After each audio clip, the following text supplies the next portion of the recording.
It's around 1:20 and we're just relaxing. And I thought that it would be a good time to let you know what my ultimate thoughts are about upgrading to a suite and our experience here in the Panoramic View suite on Liberty of the Seas. Obviously, the view is unbelievable. It's fantastic. We have had gorgeous sunrises. We've watched these storm and lightning and seen other ships in the middle of the night with their lights on in the distance. And John and I both were thinking this and ended up saying to each other that they could chop this room into 3, because if you just had 2 of these windows and we have 6, it would still be breathtaking and gorgeous. To have 6 of them is wild. It's just really makes you appreciate and also feel like you're in the bridge, because I don't think anyone else has this type of view. And there are only 2 of these suites that I know of on board. Absolutely recommend it for the view. A couple things that surprised me when it comes to the suite experience and is very different than I've had in suites on Princess and Norwegian. There's no dining space. And so when room service comes, and we've had dinner in here twice now, they put your meal service on the coffee table in the sitting area, which works if you put out one dish at a time. Like we had our salads last night, then I moved them off and brought out the entree. But every other suite I've been in has a place where you can sit and eat. Now that I'm thinking about it, Princess didn't. In the penthouse suite on Ruby, they had it on the balcony, but they also had a larger table in the sitting area. And I thought there was supposed to be a welcome fruit bowl or something. Not that there is a lack of food anywhere on board, but that's something I expected with the suite. Also, a bouquet of flowers. Every time I've been in a suite, there are flowers in the room. Just this little touch that makes it more elegant and elevates the experience. We didn't have anything like that. Every personalized document that's been delivered to our cabin has had someone else's name on it. I don't know who Emma Grace is, but that's not me. And I thought it was a fluke of the first thing, but now I just got our disembarkation information and it says Dear Emma Grace and a last name. Is there a problem with their mail merge they're printing these things off with? Or did Emma Grace upgrade from this cabin to another and they never updated the system? Because this was not a last minute upgrade, and that's just a very small detail.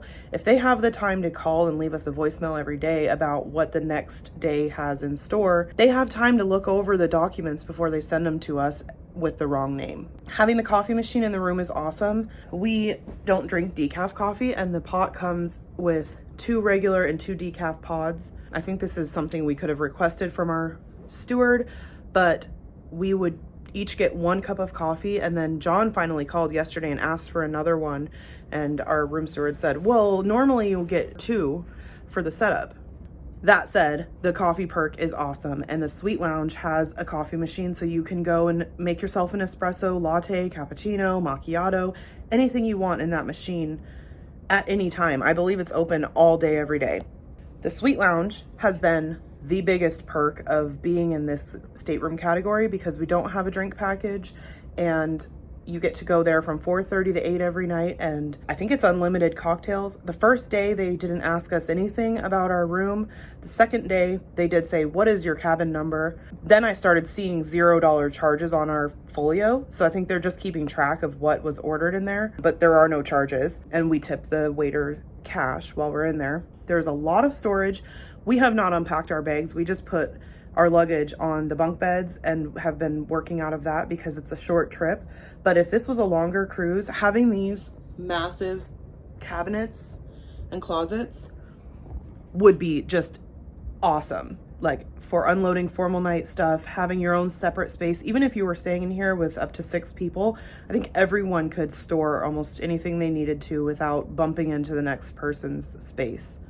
There is a lot of drawer space at the vanity. They do have a nice vanity space. I have no complaints about the storage in here. A few of the things that are advertised as perks of being in a suite with Royal are not actually offered with this ship, including a tour of engine room or whatever. There's supposed to be some special tour that John was really looking forward to, and when he asked about it, they said because of COVID, they are not doing them anymore. Time for that narrative to be dropped. That's just not why they aren't doing it. And the other perk that we were told would be included was an internet package. And I had already purchased internet for this cruise when we got the upgrade notice, and I had purchased it at a 30% discount.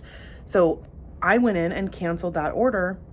And once we got on board and found out it was not included, they refused to reinstate the order I made before at that price. So we ended up paying more than I originally paid for 4 days of internet for 3 days. Formal night, you're supposed to get pressing for your clothes. That was never offered to us. They also did formal night on day 2 in a port day. And I don't think that reflects on the suite experience. I think that the entertainment staff or director is either in training or just not doing a very good job. The last 2 nights on this ship, there have been no events between dinner and late night. Not even things that we aren't interested in doing, but just nothing. Last night they did have the second showing of the ice skating. So if you wanted to go to that, that would be one thing.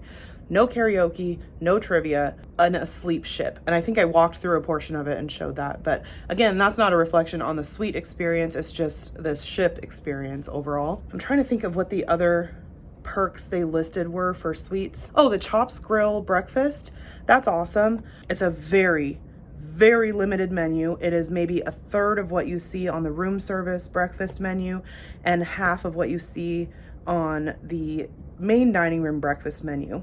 For example, I love corned beef hash and I would want to order that with eggs. There is no corned beef hash on the suite menu, but there is in the main dining room. And I haven't checked the breakfast for room service. I think everything that's available in the main dining room should be available to suite passengers while they're in the specialty restaurant version of breakfast. It actually seems restrictive instead of a special perk. Oh, the bathrobes. I believe that's because you're in a suite, not because of my status. And the bathrobes actually fit, unlike on Princess. So that is a good thing about the suite. This is a really nice big room. Absolutely awesome for a family.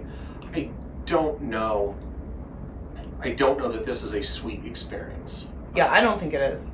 I mean, this definitely feels it like... may be the Royal Caribbean suite experience. And that's the thing, is that maybe it's the large room.